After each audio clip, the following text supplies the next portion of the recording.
আমরা আজ একটি নতুন যুগে বাস করছি, একটি যুগ যেখানে বিজ্ঞানের দাপট সর্বত্র। কিন্তু আজকের গল্পটি এমন একটি গল্প যেখানে বিজ্ঞানও হাঁটু গেড়ে বসবে। প্রত্যেক গ্রামে এবং শহরে এমন কিছু স্থান আছে যার অস্তিত্ব বিজ্ঞানের পক্ষেও খুঁজে বের করা সম্ভব নয়। এসব স্থানে এমন কিছু জিনিস থাকে যা তাদের উপস্থিতি বুঝিয়ে দেয়, কিন্তু মানুষের জন্য সেগুলো বোঝা একটু কঠিন। তবে এক সেকেন্ড, চ্যানেলে নতুন আর এখনো সাবস্ক্রাইবও করেননি? মাত্র 1 সেকেন্ড সময় নিন এবং সাবস্ক্রাইব করুন আর হয়ে যান আমাদের প্রাইম টুলস হরর ফ্যামিলির নতুন মেম্বার। হরর স্টোরি ভালো লাগে তো আপনার? একদম সঠিক জায়গাতে এসেছেন। আমাদের হরর স্টোরিতে ভূত, প্রেত, পিশাচ, ডাইনি বুড়ি সবের একেবারে এমন ডেডলি কম্বিনেশন পাবেন যে আপনার সব লোম খাড়া হয়ে যাবে, এটা আমাদের গ্যারেন্টি।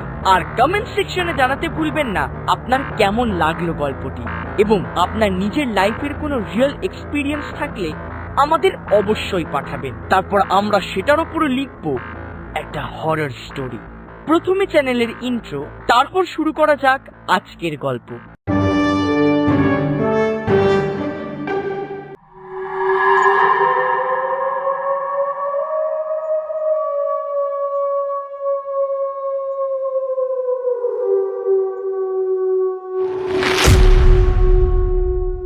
আমরা আজকে এক নতুন যুগে বাস করি, সেই যুগে যেখানে বিজ্ঞানের আধিপত্য। কিন্তু আজকের গল্পটা বিজ্ঞানকেও হার মানানোর সাহস রাখে। প্রত্যেকটা গ্রাম আর শহরের কোনো কোনো জায়গা এমনও হয় যার খোঁজ বিজ্ঞানও দিতে পারে না।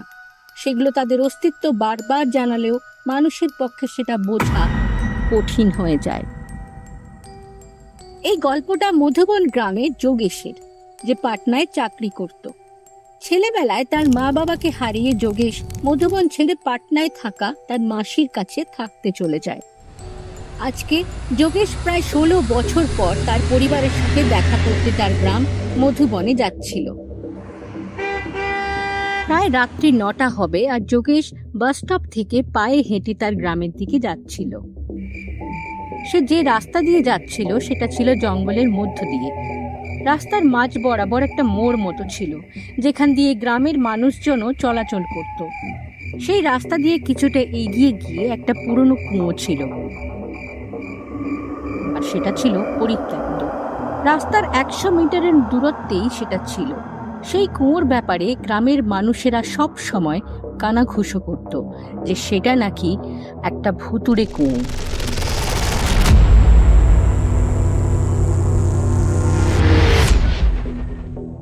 লোকেরা সেই কুয়োটার পাশ দিয়ে যেতও না।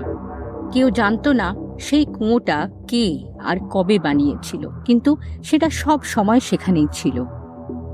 হাঁটতে হাঁটতে যোগেশ যেই কুয়োটার পাশে এলো, সেখানে একজন মহিলাকে দেখলো একটা গাছের তলায় কাঠ কুড়োতে।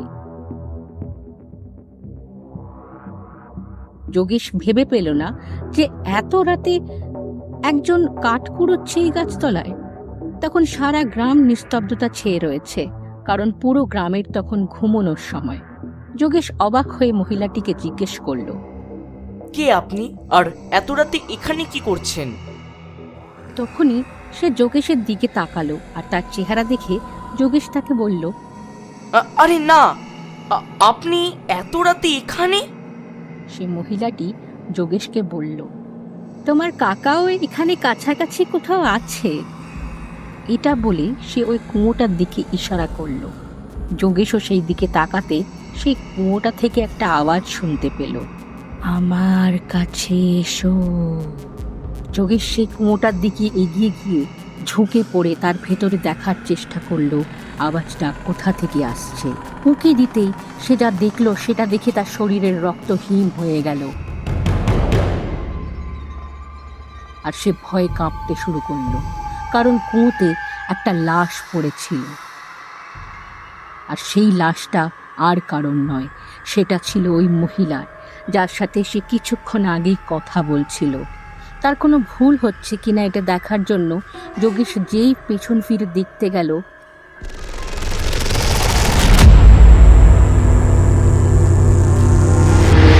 একটা ভীষণ ভয়ঙ্কর ডাইনি তার সামনে দাঁড়িয়েছিল আর যোগেশকে দেখে হাসতে শুরু করলো। যোগেশ সেখানেই অজ্ঞান হয়ে পড়ে গেল। রাত্রি 3টের সময় তার জ্ঞান ফিরল আর সে সেখান থেকে উঠে পড়ল। যোগেশ পুরোপুরি পাগল হয়ে গেছিল। সকাল হতেই সে গ্রামের দিকে হাঁটতে শুরু করলো। হাঁটতে হাঁটতে সে একটা কথা বারবার বলে চলেছিল, আমার কাছে এসো, এসো, এসো আমার কাছে। যোগেশের পরিবারে লোকেরা তার এইরকম অবস্থা দেখে ভীষণ ঘাবড়ে গেল আর তাকে গ্রামের এক তান্ত্রিকের কাছে নিয়ে গেল। সেই তান্ত্রিক দেখেই বুঝতে পারে যে যোগেশ সেই কুমোর ডাইনির ফাঁদে পড়েছে। এটি একটি শয়তান এবং অত্যন্ত শক্তিশালী আত্মা, যে বহু বছর ধরে অপেক্ষা করছে। আমি সব সিদ্ধি জানি, কিন্তু এই আত্মাকে আমি নিয়ন্ত্রণ করতে পারবো না।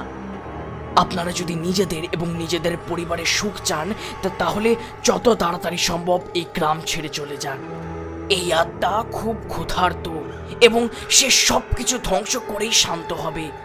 রাত যত গভীর হবে এই আত্মা ততই শক্তিশালী হবে। এখন আমাদের এটাকে একটি ঘরে বন্দি করতে হবে। তারপর আমি সেই ঘরের দরজা কিছু সময়ের জন্য মন্ত্র দিয়ে বন্ধ করে রাখবো।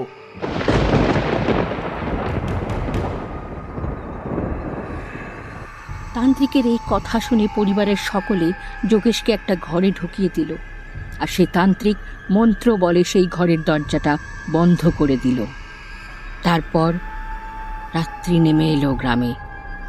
বন্ধ ঘরের ভেতর থেকে নানা রকম ভয়ঙ্কর আওয়াজ আসতে শুরু করল।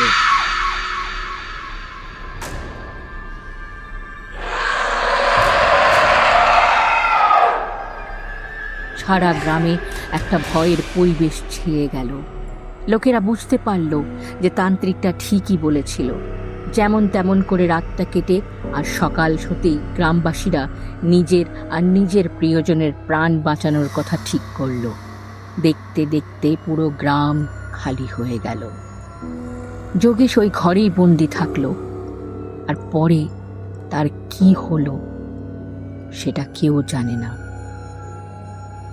ওই কুঁয়োটা গ্রামবাসীদের মনে এতটাই ভয় ঢুকিয়ে দিয়েছিল যে তার নামও করতে চাইতো না কেউ। আজও সেই কুঁয়োটা সেখানে আছে আর তার সেই ভয়ঙ্কর রাতের গল্প সবার মনে আজও ভয় জাগায়। সবাই বলে সেই কুঁয়োটা আজও অপেক্ষা করছে তার আগামী শিকারের জন্য। সেখান থেকে আজও গভীর রাতে আওয়াজ শোনা যায়, যেন কেউ ডাকছে, আমার কাছে এসো, এসো আমার কাছে।